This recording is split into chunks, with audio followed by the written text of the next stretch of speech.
Hi, this is Karen at fairiesandfibersblogspot.ca. Today I thought I would show you how I sew together a hexagon flower. A hexagon flower is 6 petals sewn together in what I like to call an open donut. I don't close the opening here. And this open donut will circle a center hexagon. Today I'm going to work with half-inch hexagons. Here's a half-inch hexagon, and for comparative purposes, this is a 1-inch hexagon. The process is the same regardless of the size of hexagon. So to start, I've sewn together my 6 petals. I like to use a thread that matches the color of my petals to sew them together, and also to set in the center hexagon. So to begin, I've got my thread knotted and ready to go.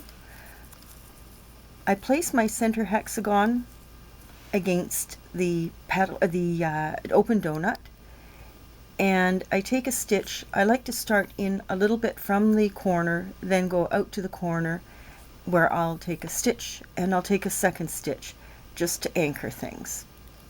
For demonstration purposes, I'm going to take more stitches that are further apart than I would normally take them. I'd probably do twice as many stitches as I'm doing in this demonstration, but just to make it go faster, I'm going to take stitches further apart. So what I do is I sew all the way across this seam till I get to the corner, and when I get to the corner I take a stitch, and then I always like to take a second stitch just to anchor things. You'll have to excuse me because I'm sewing with my arms quite far in front of me, so it is a little bit challenging to see what I'm actually doing. So if I get tangled up or run into problems, you'll know why. I fold it over my hexagon so that the edges are lined up, and I continue sewing all the way across. And again, I'm taking larger stitches than I would normally take, or stitches that are further apart than I would normally take, and then I get to the corner, take another stitch to anchor things. This is what it's looking like so far. I'm going to fold this down,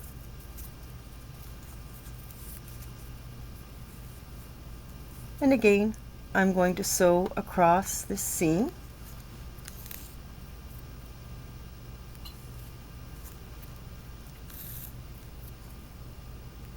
Here I'm using an off-white thread, but I probably would have used a pale green thread, and the stitches will just disappear. And this is what we have it looking like now. Again, I fold it down, press it,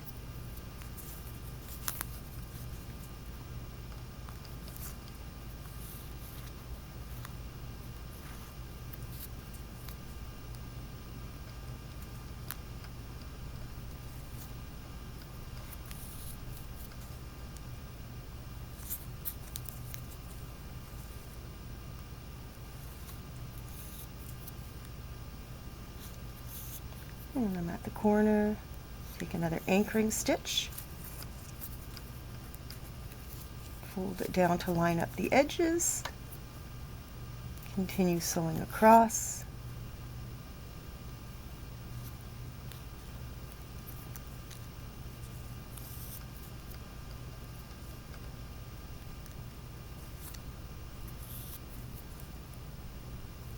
at the corner again, with one more anchoring stitch, one side to sew against the center. So again, I fold it down. You can give your hexagon a little press with your fingers to keep things flat if you like. Oops.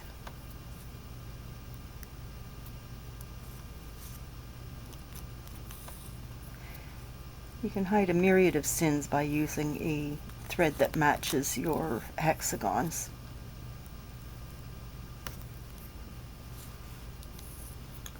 And I'm at the corner, take my extra anchoring stitch, and this is where we're at now. All we have to do is close the donut. So I'm going to now fold it this way, and I'm going to sew across this little seam.